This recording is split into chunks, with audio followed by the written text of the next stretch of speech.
Hello everyone, आप सभी का फिर से एक बार स्वागत है हमारे UGC net GRF Hindi study group में। जैसा कि आप सभी जानते हैं, हिंदी स्टडी ग्रुप में दिसंबर एग्ज़ाम की सीरीज चल रही है यूनिट 10 से माटी की मूर्तें। तो माटी की मूर्ति में हम भूमिका करा चुके हैं। भूमिका के साथ साथ रजिया, बालदेव सिंह, सरजू भैया और मंगल, ये भाग 4 करा चुके हैं। आज भाग 5वां रूपा की आजी लेकर आए हैं। तो आइए शुरू करते हैं रूपा की आजी को। इससे पहले जिन्होंने 4 भाग नहीं देखे हैं वो जाकर डिस्क्रिप्शन बॉक्स में देख लीजिएगा और अपने मित्रों को भी शेयर कर दीजिएगा ताकि उनको भी ये सीरीज़ देखने का मौका मिल जाए। तो आइए रूपा की आजी को तो शुरू करते हैं हम रूपा की आजी से।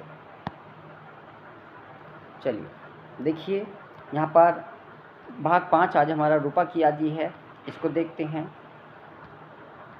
रूपा की आजी, ये हमारा भाग 5 है, ठीक है, भाग 5। और इससे पहले 4 भाग करा चुके हैं, डिस्क्रिप्शन बॉक्स में जाकर देख लीजिएगा।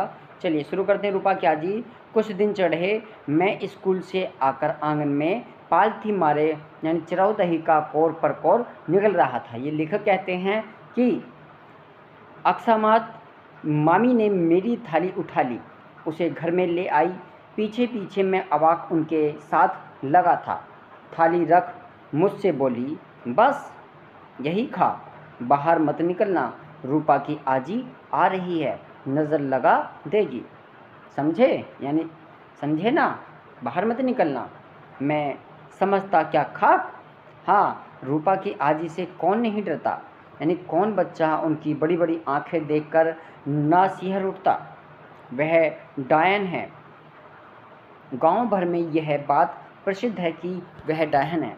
वह जिसको चाहे जादू की एक फूंक में मार सकती है, यानी बच्चों पर उनकी खास नज़रें इनायत रहती है। और कितने बच्चों को, हंसते खेलते शिशुओं को उनकी ये बड़ी बड़ी आँखें निगल चुकी हैं, यानी बड़ी बड़ी आँखें। तो रूपा की आजी की बड़ी बड़ी आँखें हैं और बच्चों को निगल चुकी हैं। कहते हैं कि रूपा की आजी की यही सूरत शक्ल है, यानी रूपा की आजी की यह है सूरत शक्ल। लंबी गोरी औरत। कैसी है? लंबी गोरी औरत, यानी भरा पूरा बदन, हमेशा साफ सुथरे बागा यानी बगा बग कपड़ा पहने रहती है ना, यानी हमेशा साफ सफ़ेद बगा बग कपड़ा पहने रहती है। उसे सफ़ेद कपड़े के घर में, यानी घर से उनका चेहरा रो बरसाता।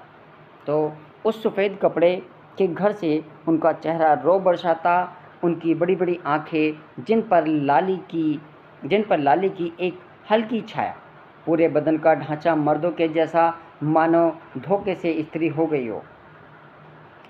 जिस गांव से वह आई है वहाँ लोग कहते हैं औरत का ही राज है, यानी जिस गांव से हमारी रूपा की आजी आई है वहाँ के गांव के लोग कहते हैं कि यहाँ पर औरत का ही राज है। और लोगों ने मना किया उनके ससुर को, यानी लोगों ने मना किया कि औरत का भैया राज है, तुम वहाँ ब्याह मत कीजिए और वहाँ बेटे की शादी मत कीजिए। किंतु किंतु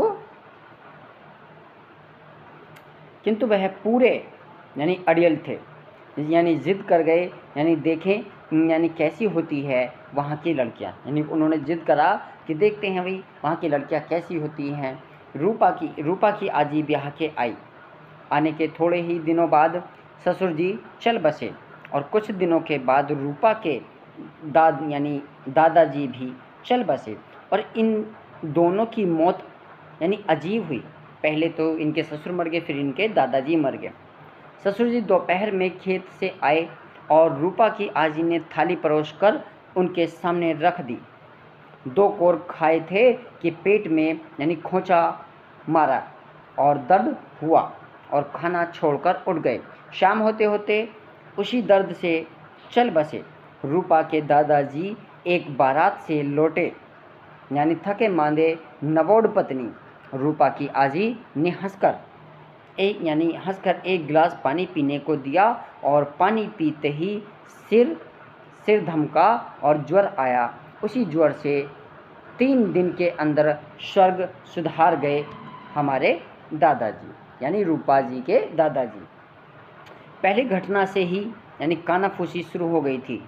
और दूसरी घटना ने बिल्कुल सिद्ध कर दिया, रूपा की आजी डायन है और दोनों को जादू के जोर से खा गई।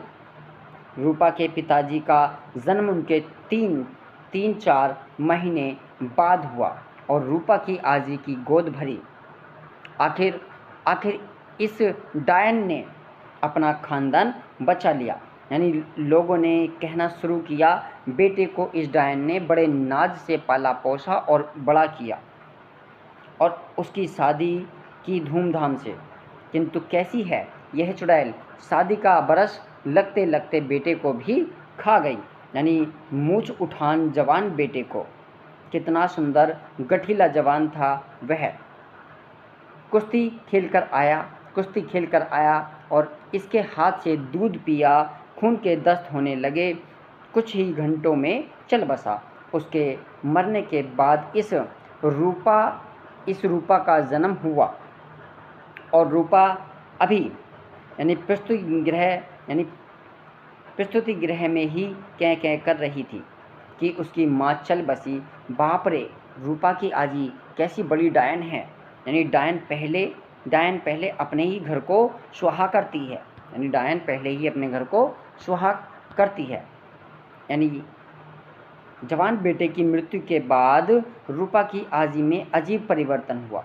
अब जवान बेटे की मृत्यु हुई है तो उसमें परिवर्तन होना स्वाभाविक है, क्योंकि आँखें हमेशा लाल रहती, छोटी छोटी बातों से भी आंसू की धारा बह निकलती। यानी होठो कुछ बुदबुदाती रहती। यानी दोनों जून स्नान कर भक्ति का पिंड लीपती और धूप देती, बहुत साफ कपड़ा पहनती। यानी जिस जवान को देखती तो देखती ही रह जाती, जिस बच्चे पर नज़र डालती मानो आँखों में पी जाएगी। लोगों ने शोर किया जब इसका डायनपन बिल्कुल प्रकट हो गया और डरो भागो रूपा की आजी। यानी डरो और भागो रूपा की आजी। ठीक है, रूपा की आजी से बचो, लेकिन बचेंगे कैसे? यहाँ पर रूपा की आजी से बचेंगे कैसे, सुनिएगा। लेकिन बचेंगे कैसे? यानी दिन भर रूपा की गोद लिए कंधे चढ़ाए या उसकी छोटी उंगलियां पकड़े, यह इस गली से उस गली और इस घर से उस घर आती जाती ही रहती है और ना एक व्रत छोड़ती है ना एक तीर्थ छोड़ती है। और हर व्रत ही तीर्थ के बाद गांव भर का यानी चक्कर, उत्सवों में बिना बुलाए ही हाजिर। उफ, यह डायन कब मरेगी, कब गांव को इससे निजात मिलेगी। तो यहाँ पर ये गांव वालों की सोच है और कहते हैं यानी मन ही मन यह मनाया जाता है। किंतु ज्यों ही रूपा की आजी सामने आई नहीं कि उनकी खुशामंदी होती। यानी कहीं वह नाराज़ ना हो जाए, अपने ससुर, पति, बेटे और पतोहू को खाते जिसे देर ना लगी वह दूसरे के बाल बच्चों पर क्यों तरस खाएगी। स्त्रियां उन्हें देखते कांप उठती, किंतु ज्यों ही वह उसके सामने आई कि दादाजी कहकर उनका आदर सत्कार करना शुरू किया। और इस आसन पर बैठिए दादाजी, इस आसन पर बैठिए, ज़रा हुक्का पानी यानी हुक्का पी लीजिए, सुपारी खा लीजिए, यह सौगात आई है। यानी ज़रा चख लीजिए। आदि रूपा की आजी कुछ यानी सत्कार स्वीकार करती और कुछ अस्वीकार। उनकी अस्वीकृति आग्रह नहीं मानती थी। यानी अस्वीकृति और लोगों में थरथरी लग गई। फिर परिवार ही ठहरा। अगर बरस 6 महीने में किसी को कुछ हुआ तो रूपा की आजी के सिर पर यानी दोष गिरेगा। अगर 6 महीने में कुछ भी होता है हमारे गांव में तो रूपा की आजी पे ही दोष लगेगा। कितने ओझे बुलाए गए और डायन को सर करने के लिए उनके बड़े बड़े दावे थे। डायन मेरे सामने होते ही यानी नंगी नाचने लगेगी। डायन के कोंचे से आप आग जल उठेगी, डायन खून उगलने लगेगी, डायन पागल होकर आप ही आप बकने लगेगी। ओझा आए, तांत्रिक आए, यानी टोने हुए, तंत्र हुए, तेली के, मसाल की लकड़ी और बेमौसम के ओडुल के फूल, उल्टी सरसों का तेल, मेंढक की खाल, बाघ के दांत, क्या क्या ना इकट्ठे किए गए। यानी ढोल बजे, झांझ बजी, गीत हुए, देव आए, भूत आए, देवी जी आई, किंतु रूपा की आजी ना पागल हुई, ना नंगी नाची, ना उनकी देह पर यानी फफोड़े उठे।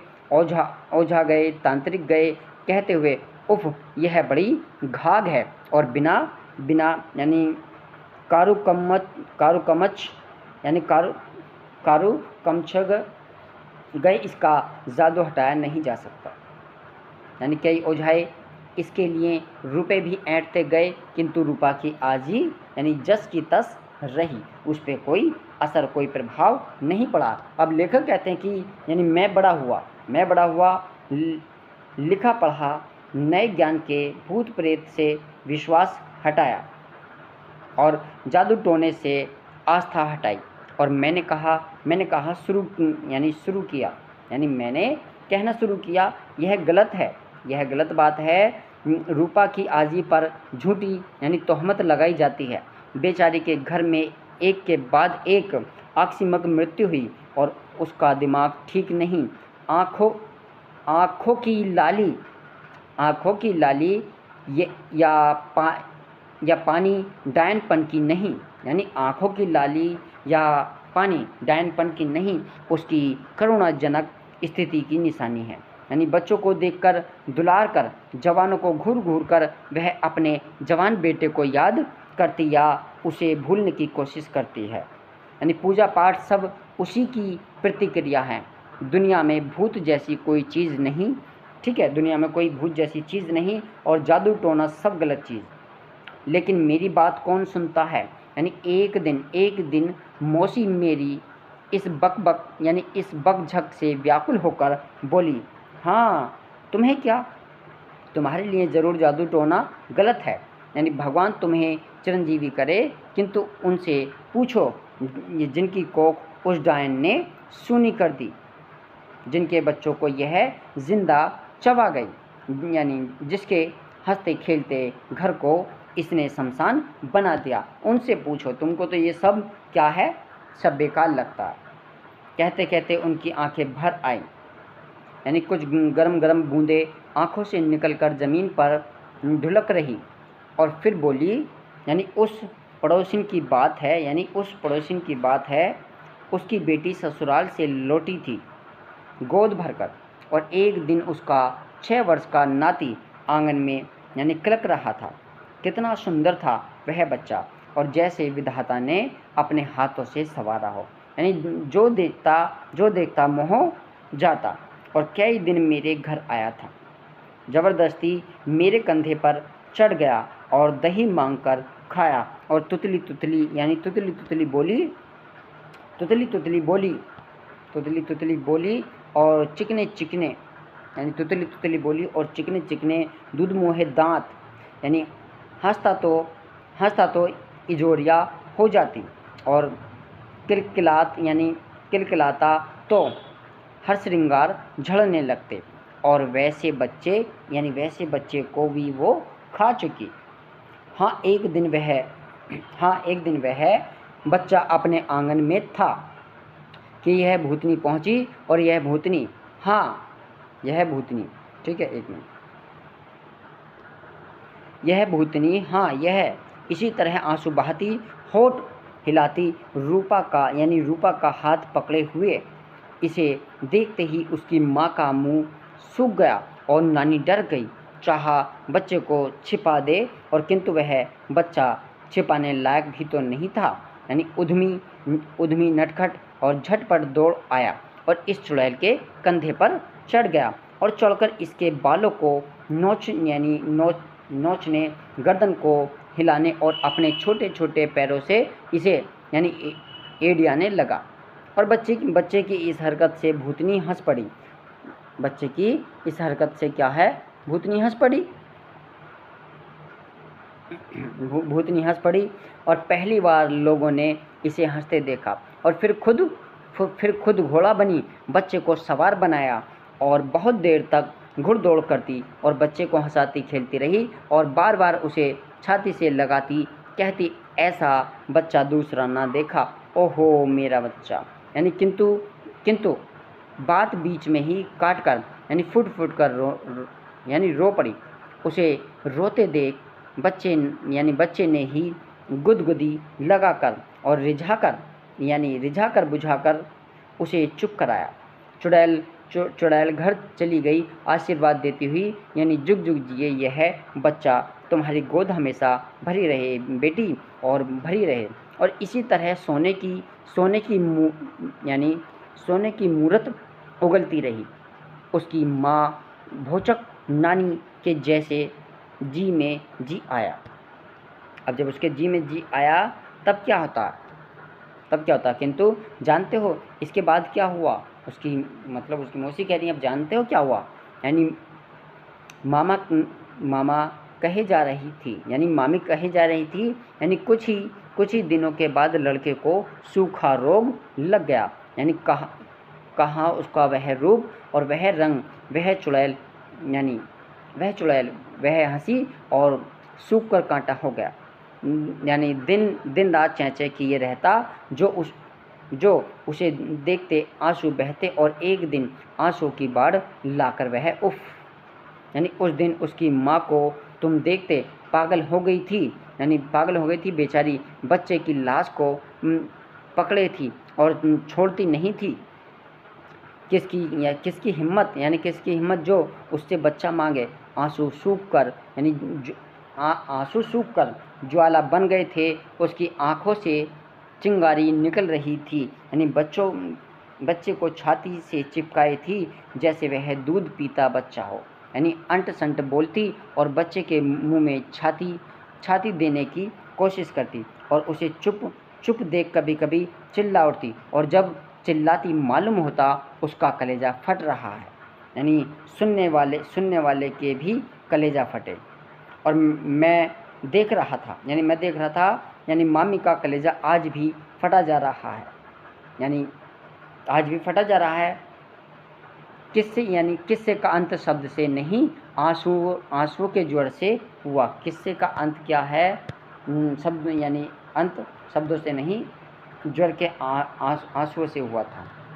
और कहती हैं और मामी कहती हैं, यानी मामी के बच्चे को भी तो इसी ने खाया। वह बोलती नहीं है, किंतु उसके कारण चेहरे की एक एक भाव भंगिमा, आंसू की एक एक बूंदे यह कह रही है, यानी कमबख्त को बच्चे खाकर भी संतोष नहीं हुआ। और मामी की कोख में जैसे इनके राख भर दी, और तब से एक बेटा ना हुआ। और बहुत जंत्र तंत्र के बाद हुई तो 2 बेटियां। मामी की क्या बात, यानी मामी की क्या बात। एक दिन मामा जी भी मेरे उपयुक्त यानी तर्कों पर नाराज हुए और अपनी आंखों से देखी घटना सुनाई। यानी वह ऊंची जगह देखते हो ना, वह एक यानी दुसाध आ बसा था, यानी बूढ़ा था। 2 नौजवान लड़के थे उसके, और घर में बीबी पतहू दोनों बेटे बड़े ही कमाऊ पूत और गठिले जवान। यानी बूढ़ा भी काफ़ी हुनरमंद, और थोड़े ही दिन में गांव में उनकी पूछ हो गई। यानी बाहू का बल था, कमाते खाते नेक स्वभाव के, ना किसी से झगड़ा ना झमेला, सबको खुश रखने की कोशिश करते, यानी सबके काम आते।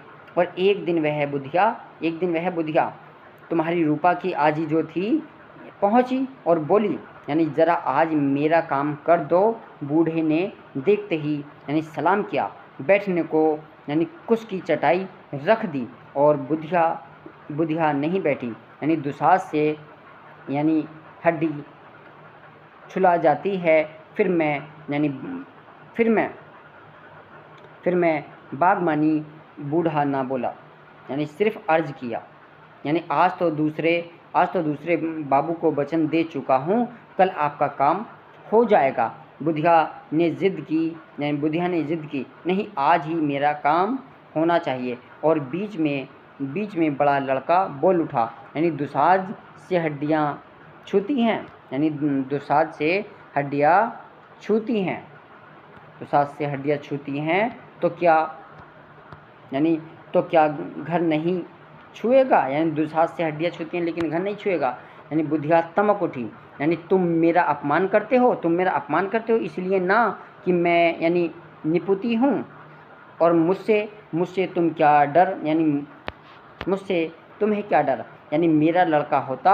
और बुधिया पहले यानी गर्जी अब बरस रही थी, यानी बूढ़ा दुसाध भोचक हाथ जोड़कर यानी आरजू मिन्नत करता रहा, अभी चलता हूँ, हम अभी चलते हैं, बाबू का काम कल होगा, आज आप ही का होगा। ठीक है, किंतु बुधिया वहाँ जरा भी क्यों ठहरी और घर लौटी, और इसी रास्ते वह जा रही थी। और मामा जी ने कहा, यानी मैंने देखा उसके होठ जल्द हिल रहे थे और आंखें लाल थी, यानी आंचल से आंसू पहुँचती जाती, और पीछे बूढ़ा दौड़ा जा रहा था। और बूढ़े को रोककर मैंने यानी रियायत किया, मैंने पूछा, उसने सारी बातें बताई और वह काँप रहा था। बाबू बाल बच्चे वाला हूँ, न जाने क्या हो जाए।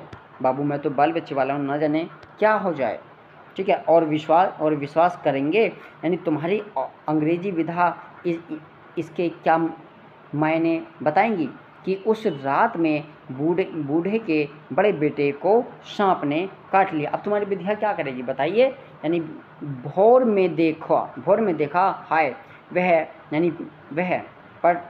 पट्ठा बेहोश पड़ा, पट्ठा मतलब लड़का बेहोश पड़ा, और समूचा शरीर पीला पड़ गया, मुंह से झाग निकल रहा है, और गांव से सांप का विष उतारने वाले पहुँचे, और कोई जोर से मंत्र पढ़ रहा है, कोई कोड़े फटकार रहा है, कोई जड़ी पीस कर पिलाने की कोशिश में है, और कोई उसकी नाक में कुछ सूंघा रहा है। यानी जब तक वह आंखें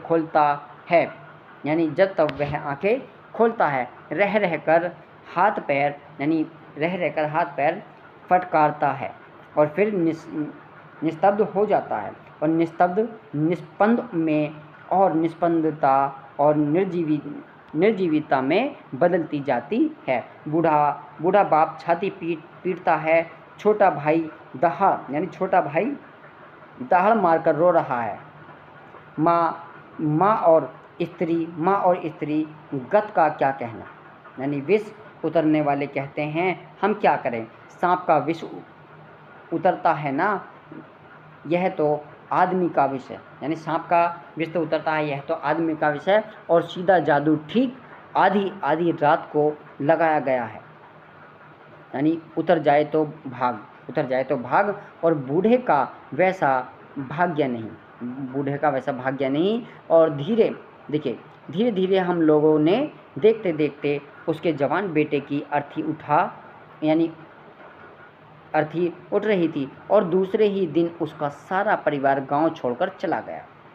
अरे यह बुधिया नहीं, काल है, आदमी नहीं, शापिन है, चलती फिरती चुड़ैल यानी वामिन है, नहीं तो इसे जिंदा गाड़ देने में कोई पाप नहीं लगता। ठीक है, अब इसको जिंदा गाड़ दिया जाए और कोई पाप नहीं लगता है। तो मामा की आंखें अब अंगारे उगल रही थी, यानी मैं चुप था। भावना पर दलील का क्या असर हो सकता है भला। ठीक है, शिवरात्रि का यह मेला था, और लोगों की अपार भीड़, बच्चे जवान बूढ़े, लड़कियां युवतियां, बुधिया यानी शिव जी पर पानी अक्षत बेलपत्र फूल फल फिर एक ही दिन के लिए लगे इस मेले में घूम फिर खरीद फरोख्त धक्के पर धक्के चलने की ज़रूरत नहीं। अब अपने को भीड़ में डाल दीजिए, आप किसी छोर पर लग जाएगा। बच्चों और स्त्रियों की अधिकता, उन्हीं के लायक ज़्यादा सौदे, खंजड़ी यानी पीपी, झुनझुने, मिट्टी की मूर्तें, रबर के खिलौने, कपड़े के गुड्डे, रंगीन मिठाइयाँ, बिस्कुट और लेमन जूस, टिकुली, सिंदूर, चूड़ी, रेशम के लाछे, नकली नोट और चकमक के पत्ते, आईना, कंघी, साबुन, सस्ते एसेंस और रंगीन पाउडर, भाव साव की छूट, हल्ला गुल्ला, गहनों के झमझम में चूड़ियों की खनक और साड़ियों के सरसर में हंसी की खिलखिलाहट। तो ये मेले का दृश्य बताया है हमारे लेखक ने, और कहते हैं कि कहीं नाच हो रहा है, कहीं बहरूपिये स्वांग कर रहे हैं, और कहीं घिरनी और चरखी पर बच्चे झूलने का मज़ा ले रहे हैं। ठीक है,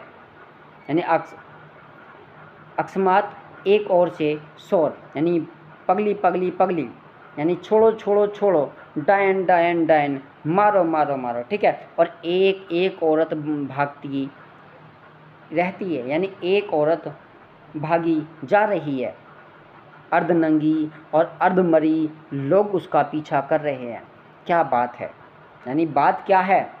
मेले में आई एक युवती अपने बच्चे को एक सखी के सुपुर्द कर सौदा करने गई थी, और सखी सीधे सरल स्वभाव की थी, और बच्चे चंचल होते ही हैं। सखी लाल छड़ी की रंगीन मिठाई बेचने की बोली पर भूल गई, और मेरा लाल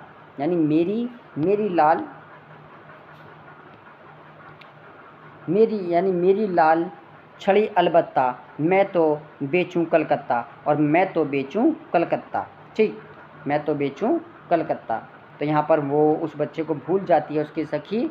ठीक है, और इधर बच्चा उसकी उंगली छोड़कर धीरे से वहाँ से निकलकर झुनझुने वाले के पास पहुँच गया, और जब सखी का ध्यान लाल छड़ी से छूटा तो वह व्याकुल होकर बच्चे को खोजने निकली, और देखती क्या, एक बुधिया उस बच्चे को गोद में लिए झुनझुने दे रही है और मिठाई खिला रही है, और कैसी उसकी सूरत, फटा चीठा कपड़ा, धूल में भरा शरीर और बिखरे बाल, लाल लाल आंखें, बड़ी बड़ी टांग और बड़ी बड़ी बाहें। उसे देखते ही वह चीख पड़ी, डायन बुधिया चौंकी, गुर्राई, ए क्या बोलती है? किंतु वह तो चिल्लाई जा रही थी, डायन डायन डायन। हल्ला देखकर बच्चा चीखने लगा, और बुधिया ने बच्चे को कंधे पर लिया, और वह बुधिया के नज़दीक पहुंचकर बच्चे को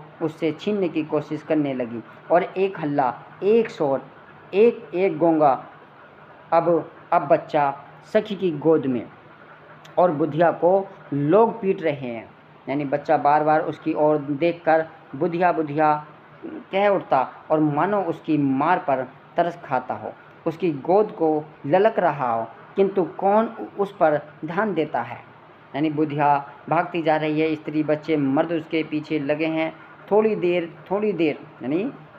देर पर वह रुकती है और दांत दिखाती है, हाथ जोड़ती है, कभी कभी गुस्सा होकर ढेले उठाती है। वह सिर्फ ढेले उठाती है, और लोग उस पर ढेले फेंकते हैं, और इसी भागी में वह एक जगह पहुंचती है जहां पहले एक कुआं था। अब उसकी गत खराब हो गई थी, किसकी? कुएं की गत खराब हो गई थी, और वह भट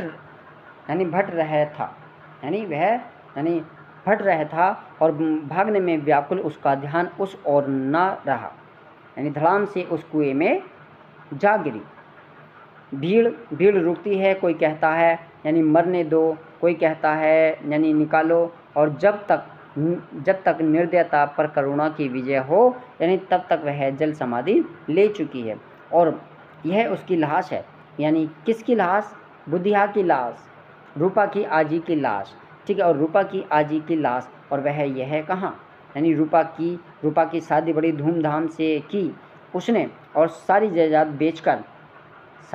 बेचकर जिस भोर में रूपा की पालकी ससुराल चली, और उसी शाम को वह घर लौटकर चल दी। कहाँ? यानी कौन जाने कहाँ, कौन जाने कितने दिन तक वह कहाँ कहाँ की धूल छानती आज पहुँची थी इस मेले में। यानी क्यों, क्या रूपा को देखने, यानी उसके बच्चे को देखने, क्या क्या वह रूपा की आजी, क्या वह रूपा का बच्चा था, यानी उसने परिचय क्यों ना दिया। यानी छोड़िए उस चर्चा को, यानी छोड़िए अब उस चर्चा को और देखिए क्या होता। यानी बहुत दिन हो गए रवि बाबू की एक कहानी पढ़ी थी, और एक भद्र परिवार महिला हैजे में मर गई। यानी लोग जलाने को शमशान ले गए, यानी चिता सजाई जा रही थी कि वर्षा होने लगी और चिता छोड़कर लोग बगल की यानी अरमाई की मड़इयों में यानी छपे रहे। और काली रात थी जब वर्षा खत्म हुई और उन्होंने पाया चिता से मुर्दा गायब। यानी क्या सियार खा गए, यानी खोज ढूंढ फिजूल गई, और किंतु किसी तरह यानी बाबू साहब से कहा जाए कि उनकी असावधानी से मुर्दा गायब हुआ और झूठ मूठ चिता में आग लगाकर यानी चले आए। और इधर बेचारी महिला पानी की यानी बूंद से जीवन पा यानी चिता से उठी और दिन भर खेतों में यानी छिपी रही। यानी भद्रकुल की महिला थी और रात में जब घर पहुंची, दरवाज़ा खटखटाया, उसकी बोली सुन लोग दौड़े, अरे अरे भूत भूत। यानी नहर पहुंची, वहाँ भी भूत भूत भूत। यानी बहन के घर पहुंची, वहाँ भी भूत भूत। यानी जहाँ जाए वहीं भूत भूत। आखिर उसने अपने को यानी गंगा जी की गोद में सुपुर्द कर दिया। यानी क्या रूपा की आजी भी यानी कुछ इसी तरह यानी लोकापवाद की शिकार हुई थी और घटनाओं ने उसके साथ साजिश की। लोगों ने यानी जल्लाद का काम किया था। ठीक है, लोगों ने जल्लाद का काम किया था। तो यहीं पर आज आपकी माटी की मूर्तें ख़त्म होती है। आज आपका 5 भाग समाप्त होता है। इससे पहले हम 4 भाग करा चुके हैं, रजिया, बालदेव सिंह, सरजू भैया और मंगल। आज 5वां रूपा की आजी। आप सभी जाकर डिस्क्रिप्शन बॉक्स में देख लीजिएगा पीछे की क्लास को, और क्लास अच्छी लगे तो हमें कमेंट करके बताएं और अपना फीडबैक अवश्य दें। अपने मित्रों को भी ज़्यादा से ज़्यादा शेयर करें ताकि उनको भी इस सीरीज़ का लाभ मिल सके। Thank you for watching.